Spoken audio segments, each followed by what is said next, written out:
Jeff Kirui, KTN News. Kwengineko, mbunge wa Sirisia John Waluhe amepatikana na hatia katika kesi ya ufisadi iliyohusisha shilingi milioni 297. Mbunge huyo pamoja na mkurugenzi wa kampuni ya Irad General Services Grace Wahungu anadaiwa kupokea pesa hizo kutoka bodi ya nafaka na mazao nchini NCPB mwaka 2004. Mwanahabari wetu Brian Otieno anaripoti. This 14 million was not subject to these proceedings. Wawili hao watasalia rumande katika kituo cha polisi cha Kileleshwa hapa Nairobi hadi Alhamisi wakati hukumu ya kesi hiyo ya ufisadi itakapotolewa.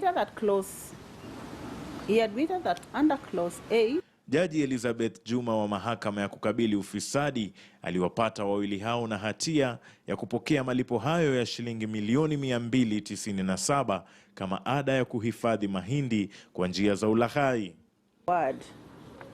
Enhanced from... Iwapo atahukumiwa kifungo kinachozidi miezi 6, basi Waluke anayehudumu muhula wake wa pili atapoteza kiti chake cha ubunge. Mahakama pia inaweza kumtoza mbunge huyo wa Sirisia faini. Waluke alifikishwa mahakamani kwa tuhuma hizo za ufisadi zilizohusisha mkataba wa kusambaza tani 40,000 za mahindi kwa bodi hiyo. Jumla ya mashahidi 27 waliwasilishwa na upande wa mashtaka katika kesi hiyo, wakiwamo wakurugenzi katika bodi ya nafaka nchini. Brian Otieno, KTN.